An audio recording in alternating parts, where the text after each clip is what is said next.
What's going on, guys? Tobin here with you. Thanks for checking us on out. You're beautiful, man, I got to say, this concussion policy, I don't know what the hell's going on anymore. Talked about it a little bit this weekend, but, seeing the way the Dolphins got screwed again, it seems like, by the concussion policy, the new concussion policy based on a spotter, is brutal, man. It's brutal, and especially because the ramifications of it seem to be, puts the team in a really bad spot with trickle down based on something that doesn't really appear like it has a lot of evidence. They have this spotter in the crowd, and they have, that apparently saw Teddy Bridgewater stumble, which is the reason that he was brought out, even though he has no concussion symptoms. He didn't have a concussion, and he's in the protocols now.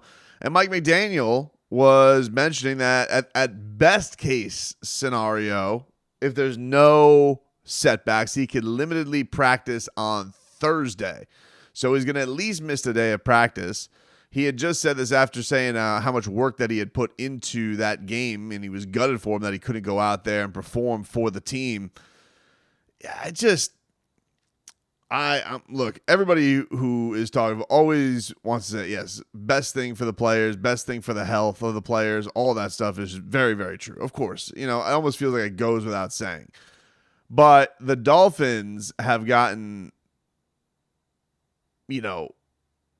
demonized for this concussion protocol for the last 3 weeks now, with everybody thinking they were covering something up.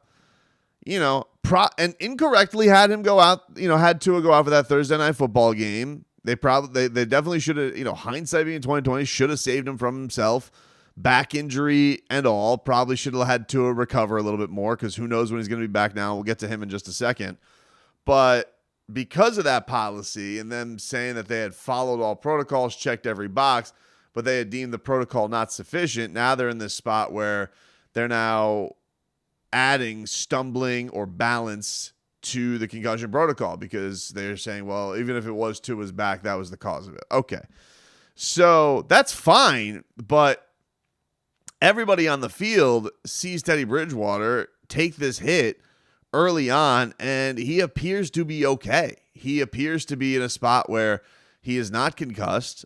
And, to put it like this, what's fair is fair, right? Like, everybody was out here and everybody used the eyeball test on Tua, and they had said no concussion.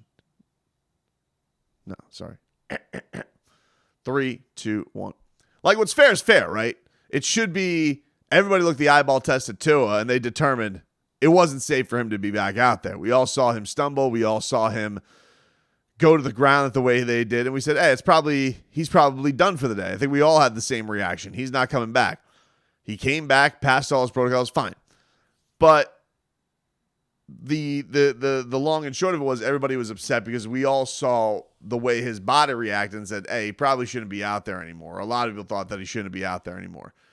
So why isn't it with Teddy? It's like we've all seen video from local cameras, from the game cameras, from every angle we possibly could, and he didn't stumble at any point. Nothing happened. And for him to have to be out until at least Thursday because of some spotter trying to be overly cautious, and probably trying to be overly cautious with the Dolphins, quite frankly, just seems like something has to improve there. And it's week 1 with this stuff, so maybe it can be, but that was tough to see. Here was Mike McDaniel yesterday on Teddy Bridgewater not being able to play after the spotter saw him stumble. He said, not going to fight the league on it. I wouldn't see any reason to send the league a video because it already happened. So, am I in the business of grading spotters? No. I mean, it is what it is, and I'm not really concerned with.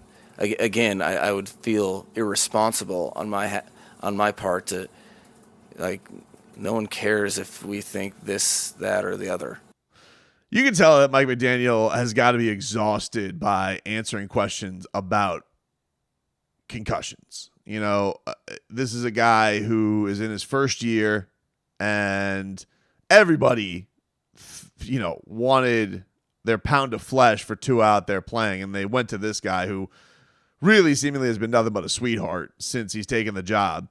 And, you know, one of the things that's been noticeable about him in media sessions is that he tries to be as thorough as possible for the reporters. You know, he really, you know, every press conference is nearly 25 minutes long, which is really long for a head coach.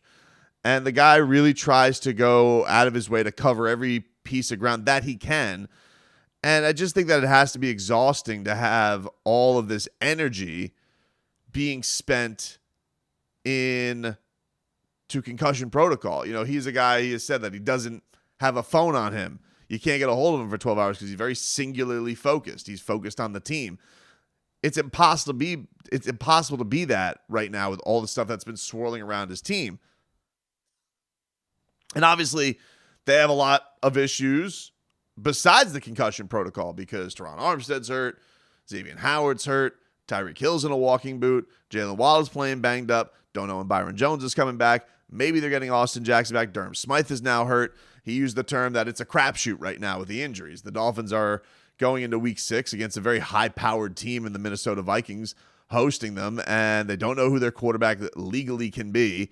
And their team seems to be dropping like flies. It's really, really tough to see between Armstead's turf toe. And look, you knew when you signed Teron Armstead, you were getting him for 12 games. That kind of went with the territory. If a guy who is that good gets to the market, there's a reason for it. You know, he's probably a little bit long in the tooth, and also he never plays a full season. They've been doing this thing where doing the Mike Pouncey where he does not practice during the week. He just goes out there and he plays the games, and he had 12 days rest on that one, and, look what happened. Xavier Howard had 12 days rest or 10, whatever the hell it was, from the last Thursday night football game, and he wasn't able to go. So think about how crazy that is, that both of those guys played a game on Thursday night with 3 days rest, Tua included, and none of those guys are able to go. Mike McDaniel even pointed out, because we noticed with the captaincy this year that, the captains are basically the best players, right? X, Teron, Tua, Tyreek, Landon Roberts, and I know I'm missing a couple there, but all of those guys are dealing with injuries. 3 of those guys are out, and that's tough. I mean, I guess the only guy who's really out there still who's completely healthy are Roberts and Javon Holland.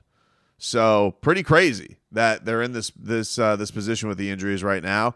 And, not having your starting quarterback is awful. I will say, based on Tua, and we'll hear from the coach here, it does not sound like he's going to play this week. Tua, right now, I'm not even really thinking about his timeline. As I said before, we're just trying to get him as healthy as possible. We're pretty much in a 12 to 24 hour reoccurring evaluation process, and he's doing well. He was here today, but he has not he's not ready to take the step to do some football stuff yet. So that will be talk to me in every 12 to 24 hours. Look, maybe there's like some huge turnaround that's coming our way by the time they're off on Tuesdays. Maybe by the time Wednesday and coach speaks, things will be amazing. But I got a hard time believing that. Like, if they're not even gearing towards him playing football, it doesn't sound like he's coming back anytime soon. Shouldn't say anytime soon. It just doesn't sound like he's coming back this week because it seems like a very sensitive situation. They do want to take their time with him now, and I think that for those reasons, you're not going to see Tua versus the Vikings. Teddy, I wouldn't rule that out yet because if he doesn't have a concussion, they just got to get through all this paperwork. But it's tough because now they talk about the reps that they have to give guys, and so I guess Wednesday will be good because Skyler will get some reps should he have to start. But it's still a tough go because you're not getting that full week of preparation with a lot of your guys, a lot of your stars. I'm sure that they're going to be very careful with Tyreek Hill this week. This may be a situation where Tyreek Hill doesn't practice this week. Xavier Howard probably not going to practice this week. Teron Armstead definitely not going to practice this week. The one decent piece of news is Austin Jackson sounds like he's on his way back. He's on the mend, so they could deal with that and get a little bit of reinforcement because the offensive line is getting very, very banged up, at least to just have the depth of it. But, the secondary, the O-line, going through it right now. It's a tough go of it. So Mike McDaniel, the Dolphins have a lot to chew on going into this week against the Vikings.